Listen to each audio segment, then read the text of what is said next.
Olá, seja muito bem-vindo. Eu sou Duda Teixeira e esse é mais um Cruzoé Entrevistas. Hoje vamos falar sobre jogos de azar no Brasil, as consequências que os jogos têm para as pessoas e como é que está o atendimento delas. Para falar sobre isso, eu convidei a psicóloga Maria Paula Magalhães de Oliveira, ela que é colaboradora do programa ambulatorial ProAnjo do Instituto de Psiquiatria do Hospital das Clínicas da USP. Tudo bem, Maria Paula? Seja bem-vinda. Tudo bem, é um prazer. A Maria Paula trabalha no atendimento de pessoas que acabam se viciando em jogos de azar no Brasil e também, a década de 90, também atuou num ambulatório semelhante na Unifesp, aqui em São Paulo também. Então, o interessante de conversar com ela, eu já falei com a Maria Paula por uma capa que a gente fez aqui na Cruzoé, que chama Aposta de Risco, é que ela consegue comparar um pouco a evolução da questão aí de saúde relacionada a jogos de azar, né? Então, números de viciados no Brasil, como é que tá? Bom, não sei o que eu vou falar aqui, eu vou deixar para ela, né? Maria Paula, hoje no Brasil, como é que você vê o atendimento para as pessoas que acabam se viciando em jogos de azar? A gente tem gente capacitada e disponível para ajudar quem acaba se viciando? Infelizmente, não, porque a gente não tem nenhum investimento em saúde, mesmo agora com essas propostas de lei de regulamentação do jogo, nenhuma verba foi destinada para a saúde, nem para capacitar profissionais, nem para montar centros de atendimento e muito menos para prevenção. Então, a gente tem uma ignorância muito grande. As pessoas, primeiro, não sabem o que é transtorno de jogo. É, jogo normalmente é associado a mau caráter, a uma pessoa que joga irresponsável. Então, ninguém tem uma noção de que isso é uma doença que merece tratamento. E quando as pessoas procuram ajuda, as pessoas muitas vezes não sabem o que fazer com isso. Então, a gente tem em São Paulo, no ambulatório lá do Instituto de Psiquiatria, a gente tem um ambulatório especializado em transtornos do controle do impulso, onde tem o ProAnjo, onde a gente atende gente com transtorno de jogo. Mas que eu saiba, no momento, esse é o único ambulatório no Brasil especializado nisso. Como você mencionou, lá na década de 90, eu coordenava um ambulatório lá na Unifesp, no PROAD, que era Programa de Atendimento a Dependentes, e a gente começou a atender jogador naquela época. Eu saí de lá faz muitos anos, até como o jogo estava proibido, até diminuiu um pouco a procura, mas recentemente vem aumentando muito o número de usuários. E aí já há alguns anos eu colaboro lá no IPQ. Tá, Maria Paula, você falou aí então do transtorno de jogo, que é considerado então quase que uma doença, né? Você pode dizer o que é o transtorno de jogo, como é que a gente identifica ele? Sim, ele é uma doença, ele foi classificado pela primeira vez oficialmente no DSM, que é vamos dizer, o Manual de Transtorno Mental, em 1980. Na época, ele chamava de jogo patológico. Na revisão que houve em 2013, no DSM-5, passou a ser chamado de transtorno de jogo. Por quê? No começo, você achava que o jogo patológico era muito mais um transtorno de impulso. A pessoa tem vontade de fazer uma coisa, ela vai e faz. E não tem controle sobre o comportamento. Mas conforme os estudos foram avançando, a gente foi vendo que ele tem uma dinâmica, ele funciona de uma maneira muito semelhante às dependências de drogas, inclusive no sistema nervoso central. Então, o jogo passou a ser classificado como dependências, né? E aí virou o transtorno de jogo. Quando a gente sabe que uma pessoa tem este problema, né? A maioria das pessoas até pode jogar socialmente como uma brincadeira, mas quando ela começa a fazer isso com uma frequência maior, ela pode se colocar em risco, e se ela insiste no comportamento, muitas vezes ela vai ter uma série de consequências negativas que podem caracterizar transtorno de jogo. A grande questão é que as pessoas têm vergonha, então elas não contam, elas se esquivam, elas não, né, elas escondem a dimensão do problema. Então, assim, como a gente sabe, a pessoa quer parar e não consegue, ela se arrepende quando ela joga, fala nunca mais, quando vê ela já foi. Ela passa uma boa parte do dia preocupada em arrumar dinheiro, em jogar ou esconder que jogou. Ela fica muito angustiada quando não pode jogar por algum motivo. Ela mente para esconder a extensão do problema das pessoas. Isso acaba muitas vezes colocando em risco relacionamentos significativos, pode prejudicar no estudo, no trabalho. enfim, a pessoa vai ficando muito desesperada, vai pedindo dinheiro e fica muito endividada. E a grande morte, assim, a pessoa, conforme ela vai se endividando, ela começa a apostar mais para tentar recuperar o que ela perdeu. E quanto mais ela aposta, mais ela perde. E a grande, vamos dizer, armadilha do jogo é que de vez em quando a pessoa ganha. Então, com isso, ela fala, viu, eu vou recuperar. Eu ganhei 5 mil, mas se você, vamos dizer, vai somar tudo que ela apostou, ela já perdeu, sei lá, 20 mil, mas ganhou 5. Então, ela tem 15 de déficit. E eles têm dificuldade de fazer essa conta de quanto perderam. Fica na memória que eu já ganhei, então eu vou recuperar. E aí vem a fantasia de que tudo vai se resolver a hora que eu ganhar esse dinheiro que eu perdi. E aí cada vez vai apostando mais e perdendo mais. E por que as pessoas desaparecem, né? Tem alguns casos recentes aqui no Brasil, em relação ao jogo do Tigrinho, que a moça estava desaparecida, né? E aí ela é encontrada. Por que de repente os viciados somem? Então, eu acho que a questão, muitas vezes, assim, muitas pessoas que jogam e acabam tendo problema com o jogo são pessoas íntegras, inteligentes, bem-sucedidas e que tem uma coisa até de querer ganhar do algoritmo, sabe? Assim, eu vou conseguir. E elas têm crédito, então elas pegam crédito do banco, pedem dinheiro emprestado para conhecidos, e a hora que ela começa a perder, ela fica desesperada para recuperar, para pagar. E tem muita vergonha de assumir que perdeu e de assumir a dívida. Então, muitas pessoas se escondem, sobem, desaparecem, e a gente tem um alto índice de ideação suicida entre jogadores, inclusive de suicídio mesmo, que a pessoa assim, não tem coragem de assumir, de acreditar como eu me enfiei nesse buraco e não consegue ver uma alternativa, porque de fato o único jeito de parar é assumir que perdi um dinheiro, né? Vou ter que me reorganizar, pagar isso em 1 ano, 2, 5, 10, não sei, depende do tamanho da dívida. Mas se eu não assumir que eu perdi, eu não vou conseguir refazer a minha vida. E é difícil assumir que eu perdi. As pessoas têm muita vergonha. Então, acho que o maior fator é esse. E o julgamento moral, da pessoa se sentir acusada e não compreendida como, bom, ela é portadora de um transtorno que merece atenção, precisa de tratamento. Tá, Maria Paula, o que mais pode acontecer com a saúde dessas pessoas que estão viciadas em jogo, além do que você falou já sobre aumentar a tentativa de suicídio? Então, a questão é a seguinte: tem diferentes tipos de jogos que atingem pessoas com características diferentes. Então, tem jovens que apostam mais num tipo de jogo, adultos em outro. Então, varia muito, né? Quando a gente tinha o bingo físico, por exemplo, era muito alto o número de pessoas que fumavam enquanto jogavam e bebida alcoólica. Então, tem risco de tabagismo, alcoolismo. Quando as pessoas passam a jogar mais em locais privados, em casa, talvez muitos fumem, né? E aí o outro risco é isso, porque a pessoa está jogando sozinha, então é mais difícil ter uma medida, porque, bom, cassinos, eles são 24 horas, mas tem alguns lugares que fecham, então tem... E quando a pessoa joga com outras pessoas também, às vezes fala, ó, deixa disso, você já perdeu muito, chega, vai para casa. O grande problema da tecnologia é isso, fica sem limite, você pode apostar a qualquer momento, de qualquer lugar e escondido. Então, as pessoas perdem horas de sono, as pessoas vão ficando muito angustiadas e muitas ficam muito deprimidas. Às vezes, né, a gente tem um grupo de pessoas que talvez já estivessem deprimidas e aí começa a jogar para se animar, para se divertir, aí entram no transtorno de jogo. Então, às vezes, a depressão vem antes. Às vezes, não, é a própria atividade de jogar que deixa as pessoas muito deprimidas. Então, depressão, ansiedade e uso de substâncias são quadros que caminham muitas vezes junto com a questão do jogo, né? Tá. Maria Paula, agora a gente tem uma discussão atual no Congresso que é para legalizar os jogos de azar. E no projeto de lei tem ali, vamos criar medidas para evitar que muita gente acabe se viciando ou para tratar aqueles que já acabaram, já se viciaram, né? Você acha que dá para fazer uma legalização cuidadosa, atendendo assim essas questões de saúde no Brasil? Então, o que eu acho que já a própria maneira genérica como é colocada já mostra que é uma falácia, que é para dizer, para inglês ver, né? Para a gente fazer de conta que a gente está sendo ético e cuidando das pessoas, porque na verdade o que a gente só ouve é que vai trazer tributo para o país, que é um dinheiro que está indo para fora do país nesses sites, né? Que são todos localizados no exterior, e com isso a gente vai, né, ter cassinos, ter emprego, movimentar a economia, movimentar o turismo.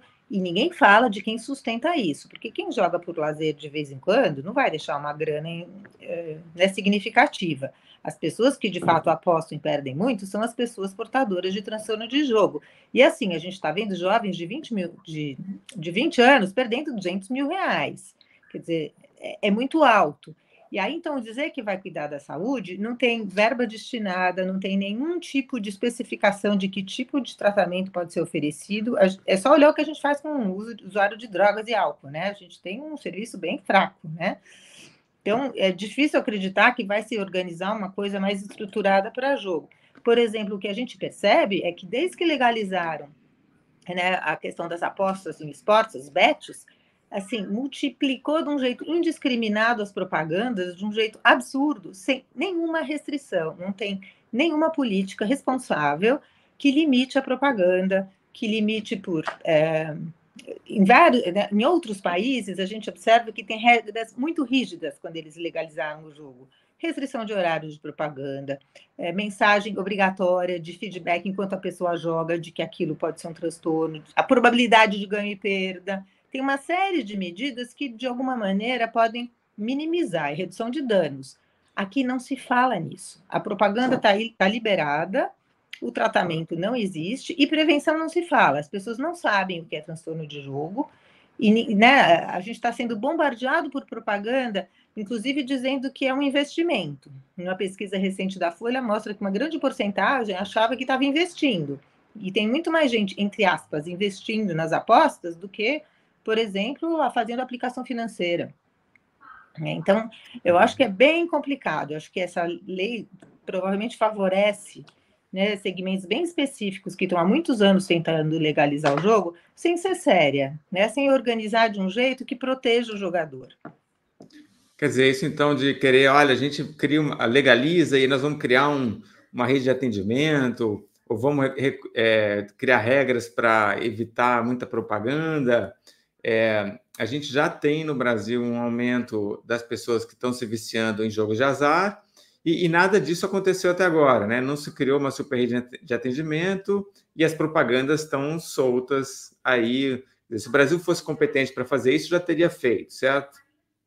Acho que o mais certo seria você primeiro exigir uma série de regras bem específicas e quem cumprir poder ter uma licença de funcionamento, né? Que é o oposto. Primeiro libera geral, todo mundo joga, e agora que começou a ter escândalos aparecendo, os primeiros foram com a questão do esporte, né? Quando apareceram escândalos de jogadores, começaram a olhar para a BetSport, porque também ninguém falava nisso. Precisou aparecer esse escândalo de menores de idade fazendo propaganda do Tigrinho, para também as pessoas olharem que crianças estão fazendo propaganda de jogo de azar. Né? Tá. O montante que influencers ganham para fazer propaganda desses jogos que funcionam como uma pirâmide. Quer dizer, está acontecendo, né? Maria Paula, o jogo do Tigrinho que você citou agora, né, que tem muita propaganda, ele tem alguma coisa assim, que seja mais perigosa, mais viciante, que a gente deve olhar com mais atenção? Ele é um caça-níquel, é um jogo como um caça-níquel. Por exemplo, quando começaram, né, lá atrás, quando a gente tinha os bingos, no começo os bingos eram na mesa, a senhora falava, eu vou lá no bingo jogar bingo na cartelinha. Na verdade, algumas jogavam na cartelinha rapidamente e começaram a colocar computadores, onde as pessoas podiam ver quantas cartelas tinham sido vendidas e apostar num número gigante que o computador marcava. Então, você já começava a fazer um jogo mais pesado e essas pessoas é que passavam a ter problema. Logo em seguida, o espaço do bingo, vamos dizer, foi perdendo e a parte externa começou a ter jogos de maquininha, que eles chamavam, que eram os caça-níqueis. Então, o bingo no Brasil era igualzinho um cassino fora do país, só que eu dizia que aqui a gente não podia ter cassino. Isso foi proibido e continuaram os cassinos clandestinos, os bingos clandestinos, mas eram maquininhas fixas nas padarias, né? Tinha aqueles jogos que é um caça-níquel. E aí você vê alguém ganhando, você fala, o próximo sou eu, as pessoas vão criando uma série de superstições para tentar entender quando é que eu vou ganhar, eu boto essa roupa no tal horário, essa cadeira, enfim. Mas era de um jogo físico. A hora que isso passa para a internet, passa a ser virtual, o cassino está no seu bolso, né? Você entra pelo celular, você pode jogar no mundo inteiro qualquer tipo de jogo, e o Tigrinho é um desses, né? Na verdade, é um jogo ali que é um caça-níquel, né? Ele então, é predatório, ele é feito para a banca ganhar. E tem uma propaganda enorme dizendo, não, você vai ser milionário, ganha aí, que você vai conseguir. Então, colocaram uma roupagem nele aí, né? Quer dizer, que nem no Brasil, antes a gente teve cassinos que eram chamados de bingo, hoje as pessoas estão chamando joguinho de caça-níquel digital de jogo do tigrinho, mas se botar caça-níquel lá, as pessoas talvez tenham alguma resistência, né? Jogo do tigrinho pode ser uma coisa bacana, né? O Isso. jovem fica mais Acho animado que tem um que para é de um tentar. aviãozinho, são várias maneiras. Né? Lá atrás, na década de 90, quando tinha o tal do vídeo poker, que era, né, era um poker, só que era no vídeo. Aí ficou proibido. O que as casas faziam? Em vez de ter carta nas telas, elas tinham, por exemplo, carrinhos de corrida de 4 cores, numerados de 1 a 13. Então era um Ah, baralho, só que olha, era jogos, né, jogos eletrônicos, ficava na fachada. Só que era tá. um videopoker, mas o videopoker era proibido, então eram jogos eletrônicos, mas eram isso, carrinhos coloridos, 4 cores, então, é isso, artifícios que se usa para o mesmo jogo. O tigrinho é isso, é um caça-níquel, só que aí né, é lúdico, é colorido, é um desenho. Sem contar que o nome caça-níquel também você fala, puxa, eu vou perder meu dinheiro, né? O jogo do Sim, tigrinho, de repente, é lúdico, exatamente, é uma é outra coisa. brincadeira, né? É. Maria Paula, uma última pergunta. O que que alguém pode fazer para ajudar, de repente, algum parente ou algum amigo que começou a se viciar em jogos de azar? Então, acho que a primeira coisa é poder falar francamente, né, ajudar a pessoa a admitir o problema, porque as pessoas, primeiro, têm vergonha, e, segundo, elas negam, elas acreditam que elas vão ganhar, né? Ou porque alguém ganhou, uma hora eu ganho, eu já ganhei antes, vou vir a ganhar, ou porque eu sou muito inteligente, vou fazer, sabe assim, eu vou conseguir, as pessoas fazem conta, vão lá atrás do algoritmo, fazendo a probabilidade, vai chegar a minha vez. Então, tem uma ambivalência muito grande. Quando a pessoa está angustiada porque perdeu, é um bom momento de tentar ajudá-la a engajar no comportamento, né? Percebe o que isso, você não está perdendo só dinheiro, né? A pessoa está perdendo tempo da vida apostando, tá se afastando de familiares e de amigos por conta do jogo, está se prejudicando no trabalho, nos estudos por conta disso, está dormindo mal, está se alimentando mal muitas vezes. Quer dizer, tem uma série de consequências que a pessoa tenta minimizar, que quem está fora pode perceber esses sinais e apontar. Muitas vezes essas pessoas precisam de uma ajuda externa, objetiva e concreta, do tipo, né? Olha, você não está conseguindo gerir seu dinheiro, então vamos combinar? Sua mesada eu vou administrar, o salário vem na minha conta, no caso, sei lá, de casais, vou pagar as coisas, não vou te dar dinheiro na mão, até você conseguir se organizar e procurar ajuda, né? Eu acho que, de qualquer maneira, vale a pena sempre procurar um psicólogo para fazer uma psicoterapia, eventualmente um psiquiatra, porque às vezes essas pessoas de fato estão deprimidas, estão precisando de alguma coisa para ter energia para enfrentar o tamanho do problema, dependendo do rombo financeiro que provocou, às vezes perdeu o emprego, perdeu o relacionamento. Então, acho que uma ajuda médica pode ser impulsiva. Inclusive, tem medicações que ajudam um pouco a segurar essa impulsividade, essa vontade de apostar toda hora, essa fissura que dá quando não vai. Então, acho que assim, é importante pedir ajuda. Então, acho que assim, e falar disso não com um julgamento moral que recrimina, porque isso faz com que a pessoa se esconda e negue cada vez mais. É entendendo, olha, eu sei que você quer parar, mas é difícil. E é difícil mesmo, mas posso te ajudar. Eu acho que essa é a postura básica. É reconhecer a dificuldade e, de fato, se dispor a tentar ajudar. Ótimo. Maria Paula, super obrigado pela ajuda. Acho que é importante trazer esse tópico da saúde, porque nessas discussões todas aí dos jogos de azar, falou-se muito aí nessa questão de turismo, economia, e acho que a questão da saúde acabou ficando relegada a segundo plano, né? Então, acho que até o mais importante que a gente deveria estar discutindo é a saúde. Então, muito bom falar com você aqui. Super obrigado, viu? Posso acrescentar só uma coisa que eu pensei Pode. que é importante? Porque eu acho que assim, a aposta em esportes foi legalizada e a questão né? Essa questão dos esportes, o futebol é um esporte nacional, todo mundo adora ver um futebol. Quem tem problema com a aposta não pode assistir futebol mais, porque a propaganda vem o tempo todo insistindo, né? Quer dizer, então precisaria mesmo de uma regulamentação séria com relação à publicidade e uma campanha de verdade de prevenção, e principalmente entre os jovens, porque os jovens são mais susceptíveis, até pela fase do desenvolvimento em que se encontram, que o cérebro não está completamente formado, então é uma fase de vulnerabilidade, não é à toa que na adolescência, que os jovens têm mais problemas com álcool e outras drogas, o jogo entra no mesmo lugar, então a prevenção nessa faixa etária é muito importante, e o que a gente está observando é um aumento de procura de tratamento por jovens. E quanto mais cedo, né, a pessoa tem problema, pior, né, pior para o desenvolvimento dela. Então, eu acho que essa questão de ficar alerta, né, com os jovens e fazer prevenção é muito importante. Ótimo, alerta importantíssimo esse. Maria Paula, obrigado, viu? Obrigada a você. Tchau. Tchau, tchau. Bom, eu conversei com a Maria Paula Magalhães de Oliveira, ela que é psicóloga, trabalha, então, colaboradora nesse programa ambulatorial ProAnjo, do Instituto de Psiquiatria do Hospital das Clínicas da USP. Eu sou o Duda Teixeira e esse foi mais um Cruzoé Entrevistas. Tchau, até a próxima.